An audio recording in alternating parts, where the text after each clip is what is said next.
¿Listo? Bueno, nuevamente buen día, pues estamos ya listos para iniciar nuestra nueva sesión de nuestro curso de diseño y programación de videojuegos. Estamos ya en la etapa de la revisión de los elementos formales. Esto nos permite entonces a nosotros seguir avanzando y profundizando en el diseño de su propio juego. En este caso, el primer prototipo, que es este juego basado en un proyecto que ya estaba aquí propuesto en el laboratorio. Entonces, hemos estado insistiendo que es poco a poco iremos sumando algunas de estas cualidades que vamos viendo en clase y esperamos que eso se incluya como parte de su videojuego. Entonces, ya hablamos acerca de los objetivos. Entonces, el siguiente elemento son los procedimientos basado, ba- basado en esta idea de qué yo tengo que hacer, qué el jugador tiene que hacer para alcanzar esos objetivos. Por eso es que es importante lo que estuvimos trabajando las sesiones anteriores. Como primer paso, el objetivo de su juego. Una vez identificando con claridad el objetivo de su juego, entonces el siguiente etapa es qué le vamos a permitir al hacer al jugador para que alcance esos objetivos. Y por supuesto, un elemento central, entonces, es el rol del jugador o los jugadores. Acá lo escribí en términos de un jugador, pero aplica a varios jugadores.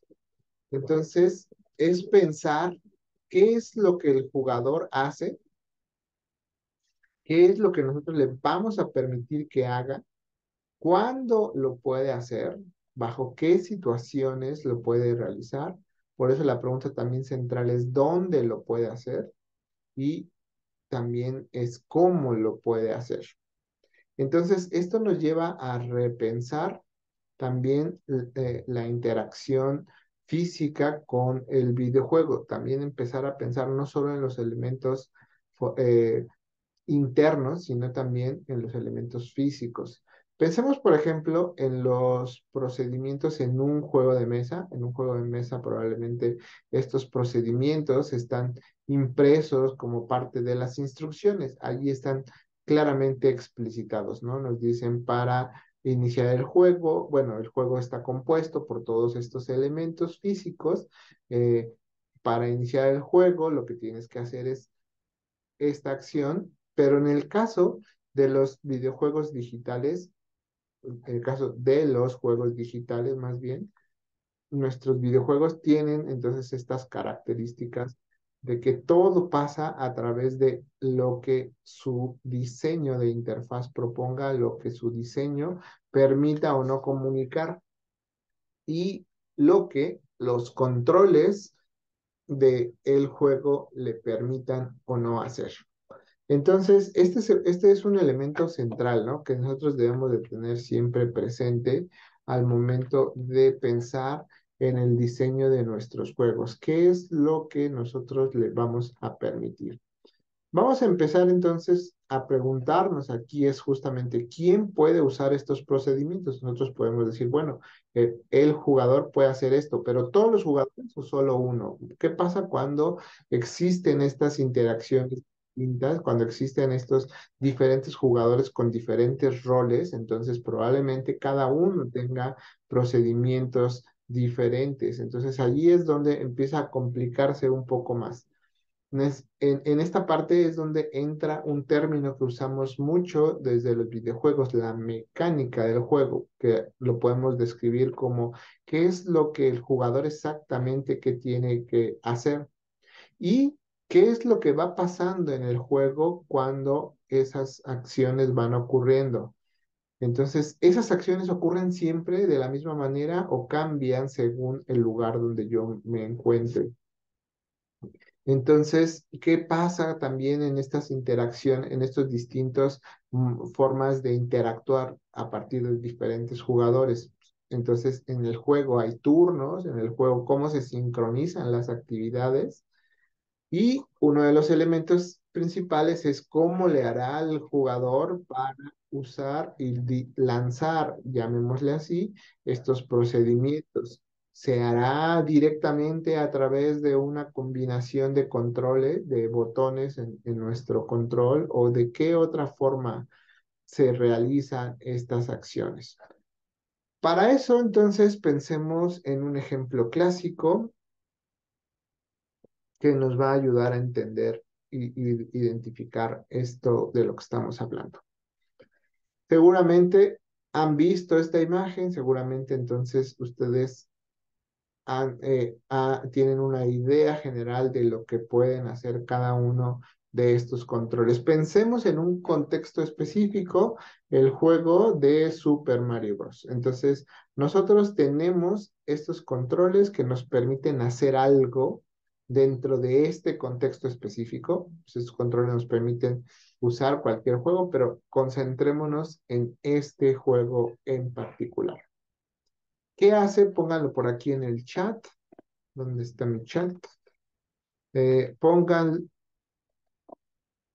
qué hace cada uno de estos botones. Por ejemplo, el botón Select, ¿qué hace?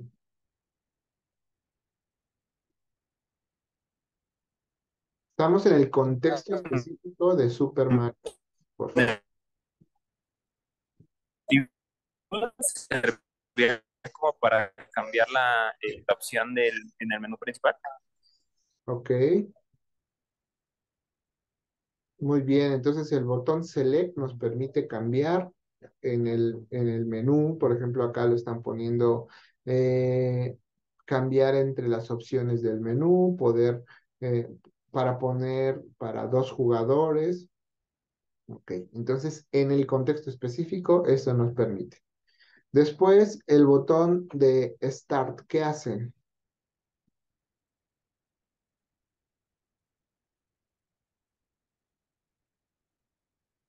Inicia. Vean cómo aquí esto es bien importante, ¿no? Dice Cassandra, inicia, sí, pero siempre inicia.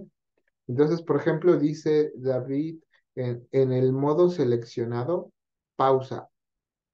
O sea, ¿cómo? A ver, y aquí me perdí. A ver, a ver. Ah, ok, David pone, inicia el juego en el modo seleccionado, como lo ponía, como lo indicaba también, y pausa. Exactamente, entonces, este es el punto central. Este botón, que parece muy simple, tiene al menos dos funcionalidades, de acuerdo en donde lo activemos. Entonces, si estamos ya listos para jugar, entonces presionamos Start y el juego arranca. Pero si el juego ya está corriendo, lo que hacemos es pausarlo. Muy bien, más vale que no quedarse con la duda y corroborar el punto. Buena actitud de investigación. Después, entonces, pensemos en otro, el botón izquierdo, ¿qué hace?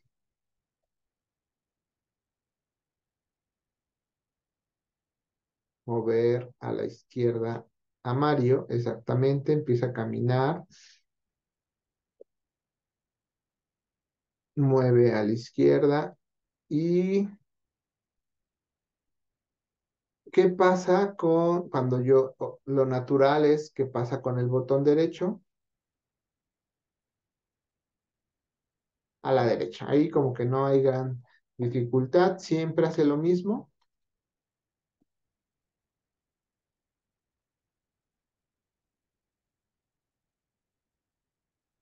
siempre hacen lo mismo esos botones.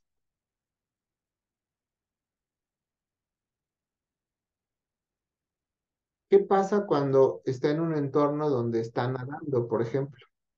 También camina a la derecha.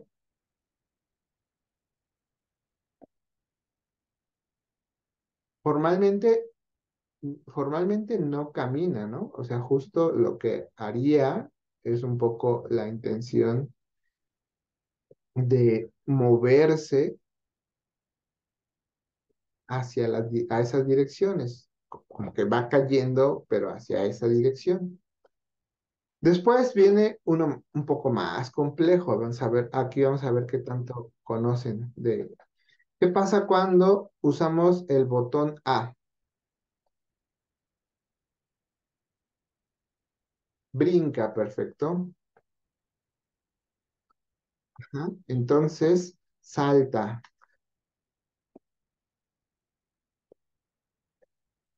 Nada para arriba, exactamente. Entonces, si está en un entorno de agua, pues lo que empieza a hacer es como a tratar de subir, ¿no? Como empezar a nadar.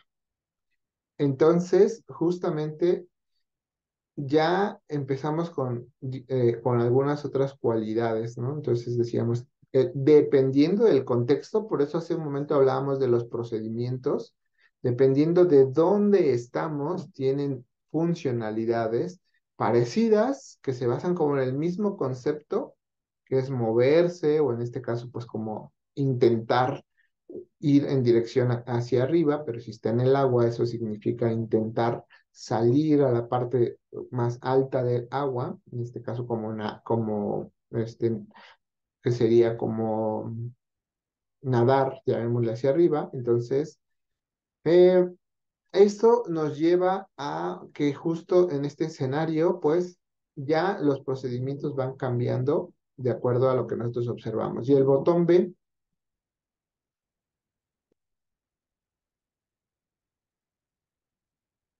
correr, acelera entonces exactamente.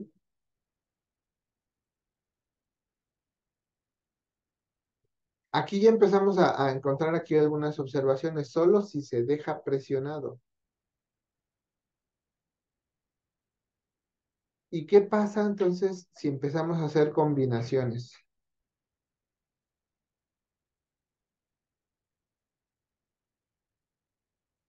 Ah, ese también es bueno. Por ejemplo, eso que acaba de comentar David Bautista. Si en el primer Mario podías tomar los caparazones, efectivamente, porque no lo comentaron, pero justamente si Mario tomó la flor y entonces tiene este, esta capacidad de lanzar las bolas de fuego, entonces con el botón B también lanza estas bolas de fuego.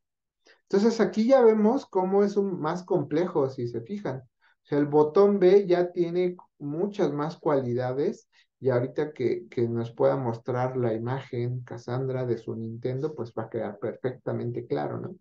Pero bueno, el punto entonces es que este es un buen ejemplo de, con algunos pocos controles, nosotros ya empezamos a tener que ser cuidadosos en cómo se interpretan cada uno de estos botones dependiendo del contexto. Por eso nosotros preguntábamos acá justamente qué hace el jugador, bueno, o los personajes, cuándo, dónde y cómo. Porque entonces aquí ya estamos hablando sobre este control simple, que estas combinaciones de botones, esas ya no las mencionaron, pero ¿qué pasa si ustedes presionan el botón B y el botón de hacia la derecha o izquierda? Pues entonces es ahí donde empieza a correr. Entonces el botón B como tal acelera, pero siempre y cuando esté en combinación con estos botones de dirección. Y entonces también cuando podemos empezar a hacer otras combinaciones, puede, por ejemplo, brincar más alto, ya decían sujetar los caparazones y lanzarlos. Entonces ya se vuelve pues interesante cómo a partir de la definición de estos procedimientos, ustedes pueden describir cómo cambia el comportamiento de el personaje, o en este caso de lo que el jugador puede hacer dependiendo de dónde esté. Entonces, se me hacía un ejemplo muy claro para poder describir qué pasa con la complejidad de los procedimientos.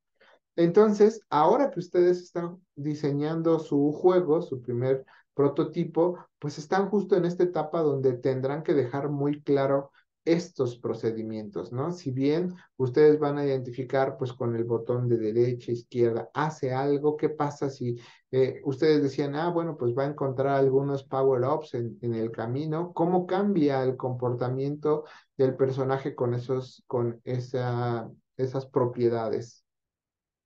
Eh, entonces, muy bien, perfecto.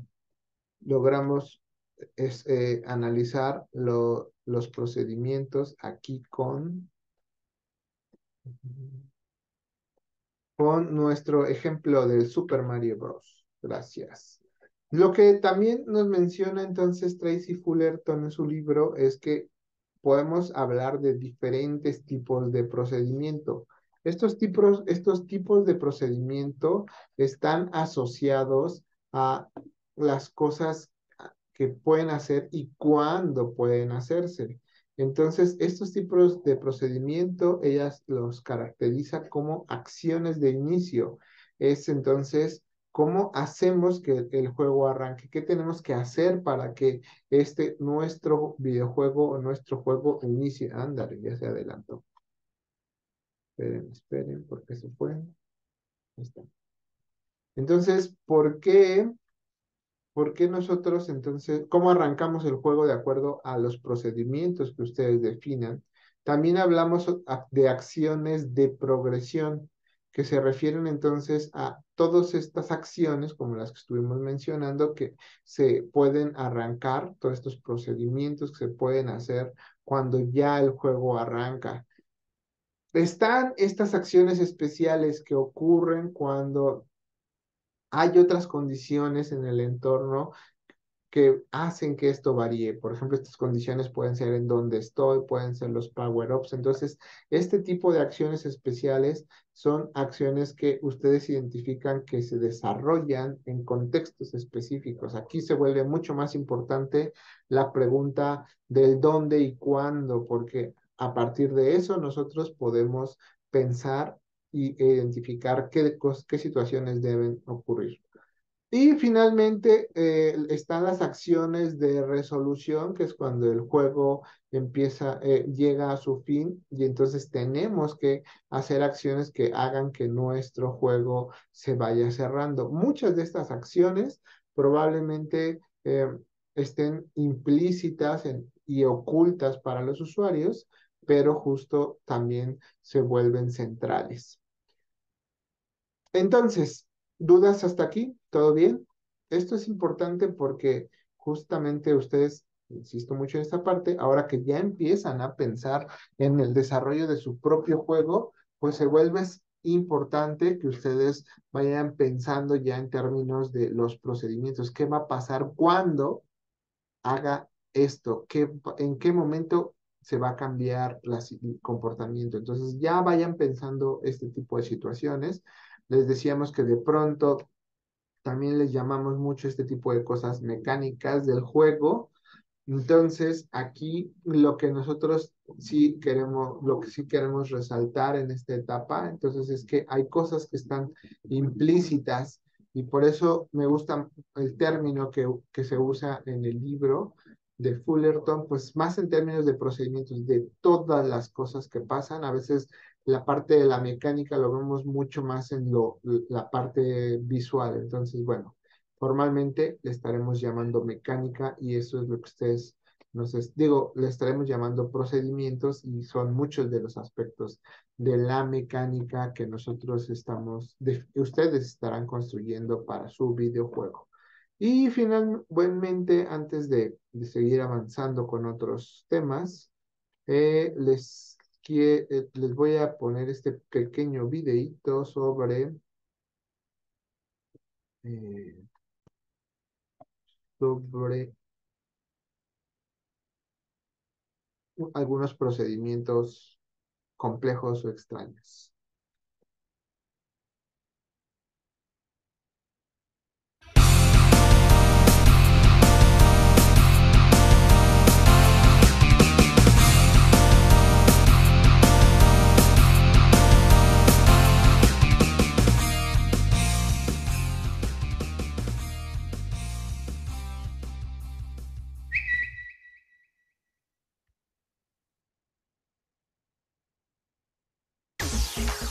¿Sabéis de esos videojuegos llamados rompemandos? Sí, no me refiero a esos juegos que son tan difíciles que te hacen tirar el mando por la ventana o romper tu consola con un martillo. Ese es otro tema y quien hace eso se lo tendría que ir mirando. Yo me refiero a esos juegos que están diseñados de una manera específica que hace daño a nuestros controles. Juegos que por tener ciertas combinaciones de teclas o movimientos con los joysticks, pues te cargabas el controlador del tirón. De repente tu mando se rompía en tus manos. Quizás vosotros hayáis tenido alguna experiencia con ellos, pero aquí hoy precisamente vamos a hablar de los 5 más famosos, o por lo menos los que en internet, mires donde mires, tienen la curiosa etiqueta de rompemandos. Como por ejemplo, el primer juego que yo vi que hacía esto, que pasaba esta situación, que descomponía máquinas arcades y mandos de la Nintendo NES por igual. Os hablo de Track and Field, el emulador retro de deportes de Olimpiadas, que si no viviste la época de su apogeo os perdisteis una buena. Si no jugasteis a esta saga de juegos deportivos, yo os los resumo muy fácilmente. Track and Field de Konami es el aporreabotones por antonomasia. Ríete tú de Devil May Cry y de God of War. Este era un juego que para hacer correr a tu muñeco tenías que darle al botón muy seguido y repetidas veces, sin parar a todo lo que pudieses darle, y simplemente el que más le daba al botón ganaba. Tan simple, adictivo y aporreabotones como eso.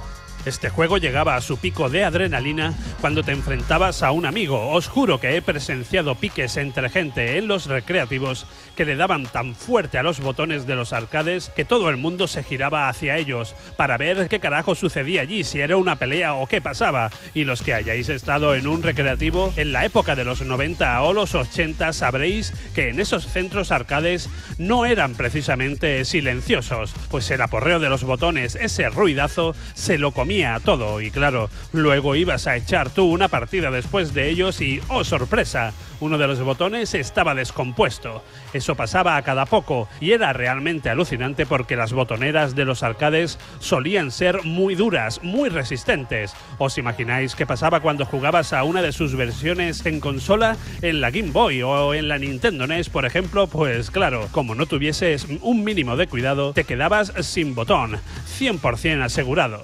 Otro juego que más que sin botones te dejaba sin los joysticks era los Budokai Tenkaichi para la PlayStation 2. Y digo específicamente la versión de Play 2 no por nada, sino porque me tocó sufrirlo en mis propias carnes en esa versión, al tenerme que comprar un par de mandos solo y por culpa de estos juegos. El problema de los Dragon Ball Budokai Tenkaichi estaba claro, sumado ya a que el juego de por sí era una porreabotones de manual, al que si te ponías a echarle bastantes horas en su modo historia ya podías sufrir el mando severas consecuencias. El problema de verdad venía con el multijugador, cuando te enfrentabas a un amigo. La adrenalina del momento, con el pique de no querer perder, llegaba a su máximo apogeo cuando dos de las magias o rayos de energía chocaban entre sí y el duelo se decidía girando los joysticks o setas del mando muy fuertemente y muy rápido. Eso hacerlo una vez pues no pasaba nada, pero si te solías juntar con amigos a jugar a cada poco, los mandos caían como moscas. Tanto es así que en mi círculo de amigos instauramos la norma que cada uno se traía su mando para jugar. Vamos, que poca broma con el asunto. Y reemplazar un mando era más o menos fácil, por lo menos si estabas nadando en dinero o si te comprabas un mando réplica chino solo para jugar a ese juego, cosa que ni confirmo ni desmiento que pasara. Pero lo malo era cuando lo que se te rompía era la consola, y Smash Bros. Para la 3DS, oh sí, este sí que era un rompeconsolas. Que levante la mano aquí de los presentes el que se haya quedado jugando con la setita de la 3DS en el juego, vamos, que decir que el pad o el pad analógico se desprendiese. Eso era y es tan común que no sé cómo no se ha dado más demandas a Nintendo por este hecho. La unión del pad es muy frágil, a mí me pasó, y tuve que cambiarle yo mismo el pad a mano, aunque admito que primero intenté de todo. Intenté pegarlo con pegamento, intenté reemplazarlo con otros pad caseros, intenté también insultándolo, pero no. Una vez desprendido ya no había vuelta atrás, ya no era lo mismo, había que abrir la consola y cambiarlo por uno nuevo, y era un follón hacerlo. Maldito Smash Bros. Y tu maldita adicción enfermiza que no me dejaba soltar la consola. Yo levanto la mano y te maldigo. Pero este no es el único juego de Nintendo que tiene la vitola de rompemandos. Muchos sabréis la leyenda negra que hay sobre el Mario Party original que salió para la Nintendo 64. El diseño de algunos minijuegos en los que había que girar la palanca en círculos a velocidad de vértigo, unido a que ese pad era bastante endeble, hacía que los mandos de la Nintendo 64 no resistiesen mucho tiempo sin romperse. Pero no es solo eso, es que además de romperse, te podían hacer daño en la mano, sí, como oís. La misma Nintendo en algunos de sus comerciales incitaba a hacer algunos de sus minijuegos moviendo el joystick con la palma de la mano, porque se supone que haciéndolos así dabas vueltas al stick de una manera más óptima o veloz, pero al final lo que obteníamos eran palmas de la mano dañadas y mandos rotos. Esta vez no hemos obtenido eróticas consecuencias, no, para nada. Pero vamos a más, suma y sigue. Mario Party tiene un historial alucinante en esto de ser potenciales dañadores de consolas. No solo la versión de la Nintendo 64 daba problemas en ese sentido, otra que te podía romper la consola era la entrega para la Nintendo DS. Esta vez no es un juego rompemandos, más bien era un juego rayapantallas. ¿Que por qué? Pues muy fácil, este juego le daba muchísima importancia a algunos minijuegos en la parte táctil de la consola, así que te proponía la genialosa idea de mover el stylus de la DS por la pantalla táctil lo más rápido que pudieras, a lo más que dieses, y en una zona que normalmente solíamos repetir. ¿Qué pasaba entonces? Podéis imaginarlo, pues que como no le tuvieras puesta a la pantalla una buena protección, esta adorable consola acababa rayada. Sí, y todos sabemos que una vez esta pantalla estaba rota, la consola estaba prácticamente inservible, lastrada, y todo por culpa del diseño de estos malditos juegos rompemandos. ¡Yo os maldigo!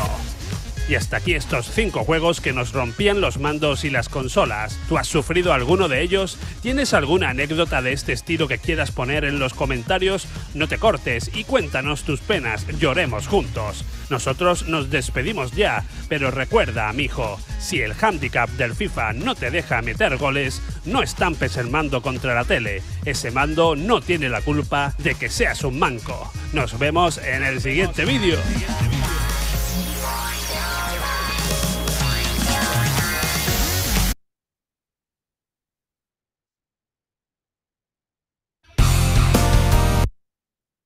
Entonces, efectivamente, pues como ustedes lo han vivido y lo comentan acá a través del chat, pues precisamente uno de los problemas es, bueno, ¿qué ocurre con este tipo de situaciones?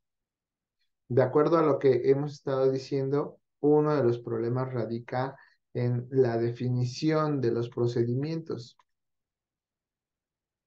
Porque justamente cuando estamos pensando nuevamente en estos términos de qué puede hacer el jugador, cuándo, dónde y cómo, entonces este tipo de preguntas pues parecería como muy simple cuando ocurre, cuando estamos haciendo el rediseño, pero ya cuando visualizamos en el contexto, en la invitación al juego que estamos haciendo hacia los jugadores finales, pues esto ya no es tan claro, o bueno, no es tan simple como originalmente lo teníamos. Y aquí entonces es donde nosotros debemos preguntarnos precisamente cómo estamos diseñando estos procedimientos y esta labor que ahora les toca a ustedes hacer sobre el diseño de su videojuego, pues es central. Otro punto importante que decíamos hace un momento es que algunas de estas acciones ocurren por detrás, están un poco ocultas de acuerdo con lo que nosotros alcanzamos a entender, ¿no? Por ejemplo, regresamos nuevamente al caso de Mario, donde estas combinaciones generan que se produzcan comportamientos diferentes. Y esto es mucho más común cuando tenemos poder, cuando tenemos interacción entre diferentes personajes, donde las características de uno dependen del contexto en el que esté, dependen de los power-ups, dependen del arma que traiga, depende del tipo de arma. Entonces, por ejemplo, en estos escenarios donde vamos recolectando armas y las armas se van, o los vehículos, y el vehículo se supone que va mejorando de acuerdo a las características que le vamos sumando, pues entonces estas cualidades del impacto que tenga un simple botón van a ir variando mucho dependiendo de todas las cualidades. Bueno, en teoría, si está bien, si están bien diseñados los procedimientos. Es decir, si en un juego de carreras ustedes van armando un vehículo donde a partir de estas cualidades que mejoran la conducción, las cualidades del motor, pues si eso realmente está bien programado, si hay están bien hechos los procedimientos, entonces se debería de hacer un cálculo interno que le permita al juego saber entonces cómo va variando de acuerdo a las condiciones específicas con las que estás jugando. Y de esta manera entonces tener un impacto directo en la acción. Por eso acá hablábamos de las acciones de progresión, de cómo estas acciones van cambiando de acuerdo a todo esto que hemos estado diciendo. Entonces, bueno, precisamente cuando nosotros somos jugadores, esto parece muy simple, si voy sumando cosas y eso debería de hacerme a mi personaje con mejores capacidades para enfrentar el problema, la carrera, la pelea, según sea el caso. Entonces, pero cuando ya están de este lado del desarrollo del software, pues entonces ya van a encontrarse con que implementar estos detalles de los procedimientos en los juegos, pues es más complejo. Entonces, regresando a su primer prototipo, pues vayan pensando entonces en estos procedimientos que van a ir construyendo para su proyecto, de manera que estén claramente relacionados con el objetivo, que también quede muy claro cómo esos procedimientos impactan en la progresión del juego y entonces también puedan tener un impacto sobre la forma en que se interactúa con él. Por ejemplo, es muy común, al menos en mi caso, que tú juegas un videojuego de carreras en un dispositivo donde te dicen, ah, sí, puedes utilizar algunos sensores para poder hacer el control de los vehículos y la verdad es que a veces es un poco lenta la conexión de la aplicación con estos otros sensores que realmente es un dolor de cabeza controlarlos de las formas soñada por los diseñadores, ¿no? Donde no usas como tal a lo mejor botones, sino simplemente vas moviendo tu teléfono, pero eso ya no tiene una experiencia tan adecuada cuando estás tú jugando ya en la realidad. Entonces suena muy bonita la idea, como lo que decíamos de la realidad aumentada, pero ya en la práctica esto se vuelve un dolor de cabeza y al final muchas de estas herramientas pues quedan sin utilizarse. Y entonces es importante pues cerrando esta parte del tema de los procedimientos, que los procedimientos entonces estarán muy relacionados por las cuestiones, los límites físicos que vamos a tener en los dispositivos, en los controles con los cuales vamos a utilizar. Así que ustedes deberían de ser sensibles a estas cualidades. Ustedes como diseñadores, entonces tendrán que buscar cómo ser creativos, sí, para diseñar nuevas interacciones, ¿por qué no?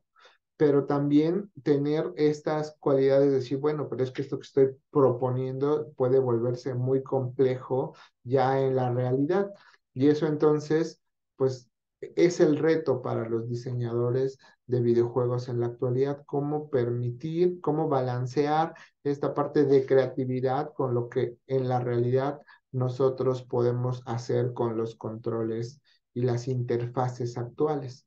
Entonces, allí tendrán ustedes un reto interesante. Y entonces, si todo esto que hemos estado diciendo está asociado a los procedimientos, Pues entonces yo les pregunto, el siguiente punto a resolver pues son las reglas. Y entonces, ¿qué serían las reglas?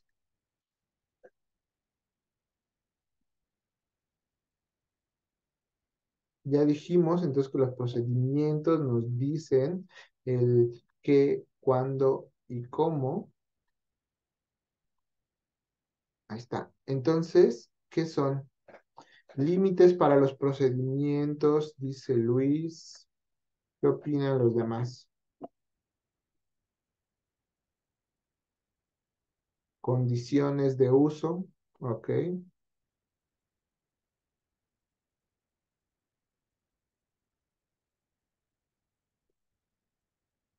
Efectivamente, lo podemos ver límites y dan dirección al juego. O sea, vean, ese luego puede ser un problema a lo mejor con este enfoque que usa el libro de Fullerton alrededor de los procedimientos, porque si bien a mí me gusta mucho cómo lo desarrollan, si nosotros nos preocupamos por estos aspectos, allá se puede regresar además. Si nosotros lo vemos en términos de qué hace, cuándo, dónde y cómo, entonces de pronto parece un poco confuso esta otra sección acerca de los límites, o como lo están poniendo, bueno, más bien de las reglas, descrito en términos de lo que ustedes están poniendo como límites. Y justamente entonces lo podemos ver ya más como las acciones válidas.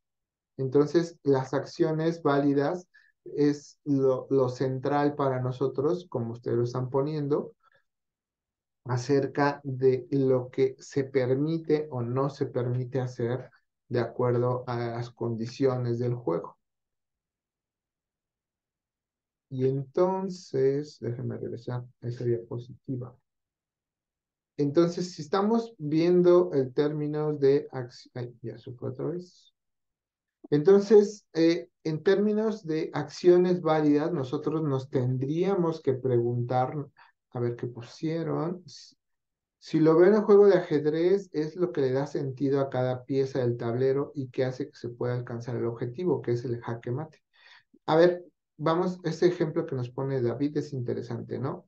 Tenemos un juego, el objetivo es darle jaque mate al jugador. En el caso del juego de ajedrez es lo que cada pieza puede hacer. ¿Eso sería una regla o un procedimiento?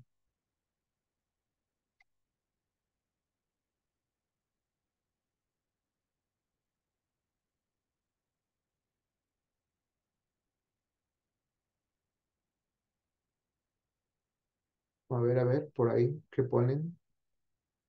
En el caso de un procedimiento sería el movimiento.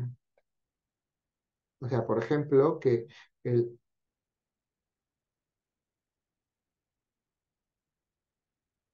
aquí ya perdí un poco, David. O sea, en términos de qué sería,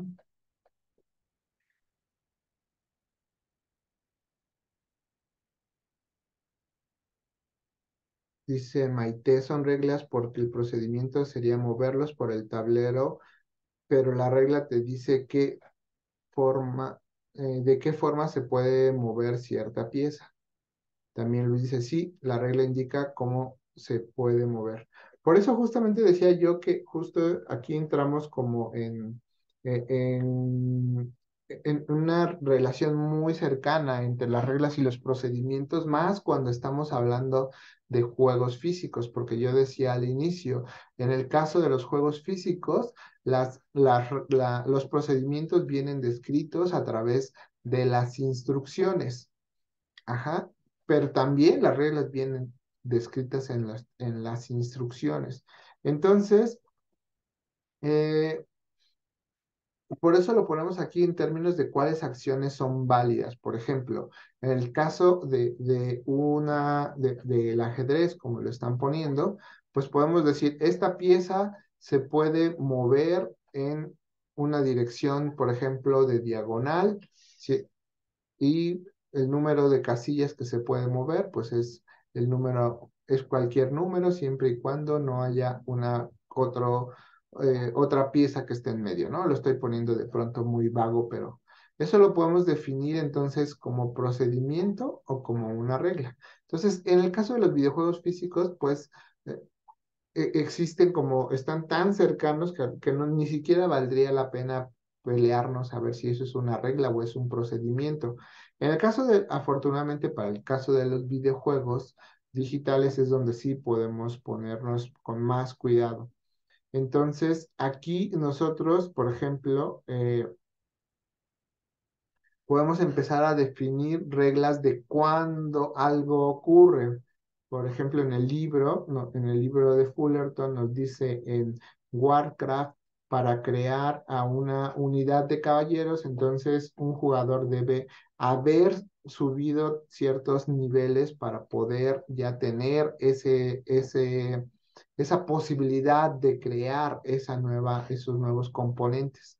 Esa sí es una regla, o sea, ¿qué tengo yo que hacer para que esa posibilidad de crear un nuevo objeto sea como tal real, que ya la pueda aplicar? Entonces, ustedes pueden decir, bueno, pues para poder yo hacer este cambio, primero tienes que tener tal nivel. Entonces, es allí donde estas reglas, nosotros dijimos que sí existen estas acciones, ¿no? Por ejemplo, crear unidades de cierto tipo, unidades de caballeros, unidades de lo que sea. Entonces, esas son las acciones que se pueden hacer como parte de los procedimientos. Pero nosotros podemos decir, no podemos nosotros subir de categoría 5 si no tienes si tu cuartel no está también en categoría 6, ¿no? Yo no puedo generar tropas de categoría 6 si el cuartel no sube primero a la categoría 6. Esa ya es una regla específica. Como tal, el procedimiento es que describe que a partir de estos cuarteles o como quiera que se llamen, tú puedes generar tropas de ciertos niveles. La regla ya específica es que entonces ese cuartel tiene que tener un cierto nivel para poder generar a los personajes o las unidades de ese nivel específico. Entonces, allí, entonces, en el caso de los videojuegos digitales es más fácil hacer esta distinción. Ya es entonces cuando estas reglas, estas acciones que se fueron definidas por los procedimientos, se vuelven entonces ya más concretas. ¿Alguien nos podría poner bajo esta idea un ejemplo de reglas de algún videojuego para ver que vamos avanzando bien?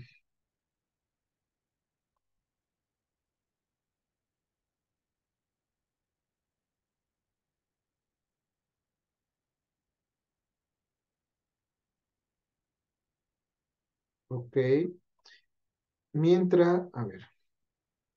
Una regla en un videojuego. O sea, justo lo que quiero que distingan es sobre un videojuego que ustedes tengan presente, describan una regla, pero tengan nada más este cuidado de que distinguir que no sea un procedimiento.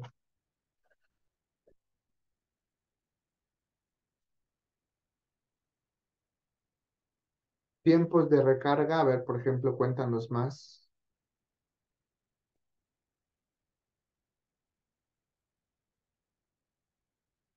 O sea, por ejemplo, bueno, Adelante, adelante. es que me acuerdo que apenas vi un video de cómo se solucionó un problema para un videojuego, como para ni... Bueno, no sé, el punto es que no sé si sea una regla que en un juego que se llama Gears of War, eh, puedes recargar tu arma, ¿no? Entonces tienes que darle, o sea, si quieres que tu recarga sea, pues, beneficiosa y las balas que tengas sean más fuertes, digamos, tenías que picarle justo en un momento específico en la recarga para que saliera bien y si no, pues no sé si eso cuenta como regla que tengas que picarle en el momento indicado el botón para que la recarga sea buena y si no le picas, pues se te puede trabar el arma o así, o sea. Ese es un buen ejemplo de una regla, ¿no? Que, o sea, está, por ejemplo, el procedimiento de recargar el arma. Es muy claro, ¿no? Entonces nos estás describiendo un procedimiento para recargar el arma yo tengo que hacer esto.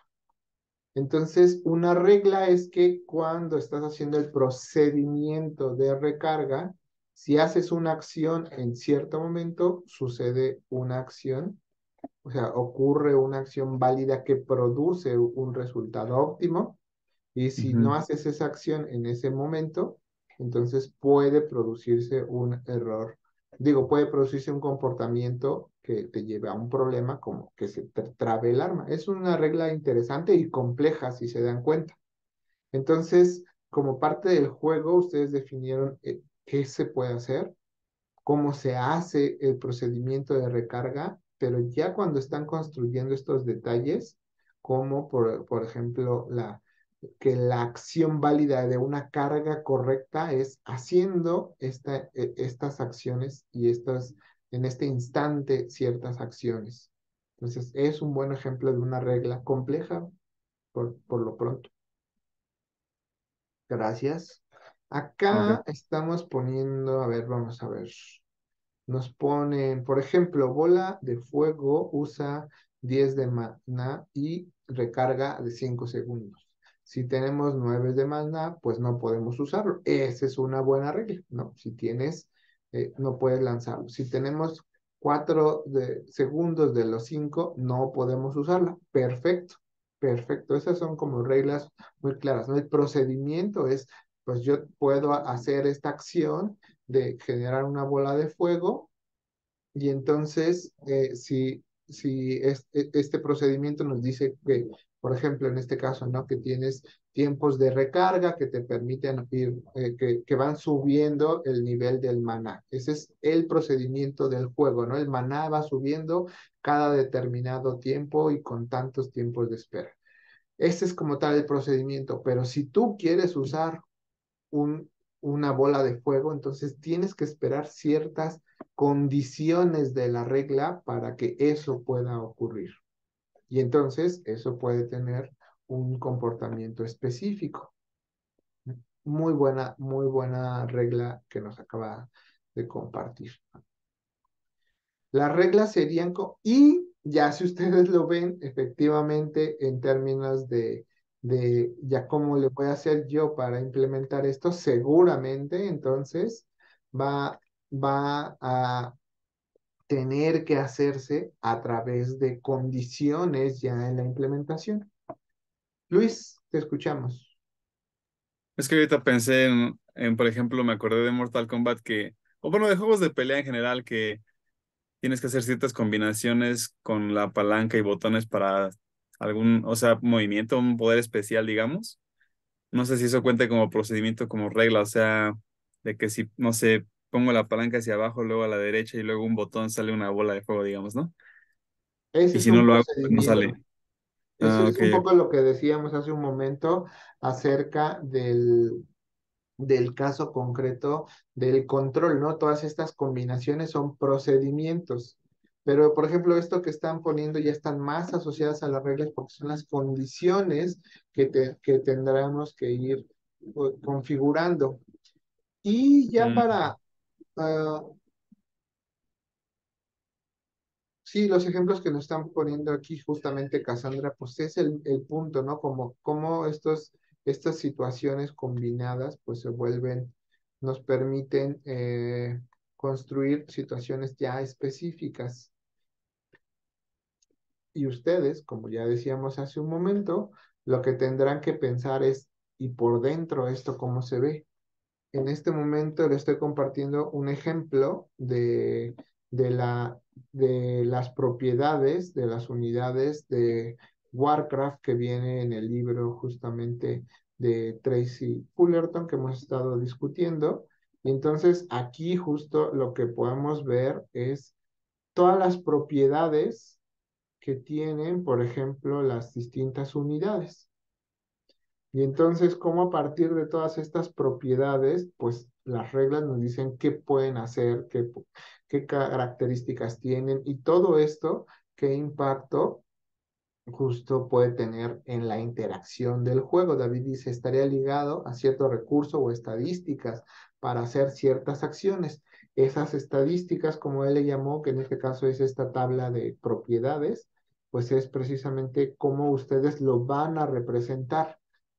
Entonces, ya de acuerdo a, primero, cómo se configuran a través de una tabla como la que estamos aquí observando en pantalla, configuran las propiedades de sus personajes, de las unidades, de los elementos que conforman su videojuego, y entonces eso, cómo está entonces interrelacionado con los procedimientos en este término, a partir ahora sí de los botones que presiono, de todas estas combinaciones que yo puedo hacer y cómo esas combinaciones toman como referencia esta información de los procedimientos para poder generar cambios y las interacciones propias en su videojuego. ¿Dudas? ¿Ya queda un poco más claro esta diferencia de reglas y procedimientos? Entonces, ustedes, por eso decíamos que para ustedes como desarrolladores, primero como diseñadores del videojuego, ustedes definen los procedimientos buscando que sean que estén asociados a la dinámica del juego que les interesa. Ya como programadores de videojuegos se tienen que preocupar y bueno, y eso que se nos ocurrió el otro día, ¿cómo lo vamos a implementar? Bueno, pues empezamos a cruzar con tablas, por ejemplo, de propiedades, con condiciones como las que estaban ustedes mencionando, y a partir de todo esto podemos ir distinguiendo ahora sí ya la importancia de los procedimientos y las reglas formales ya en nuestro juego. En la siguiente clase terminamos de cerrar el tema de las reglas y justamente cómo a partir de estas reglas, pues ustedes terminan de detallar el comportamiento de su videojuego. Entonces, si no hay más dudas,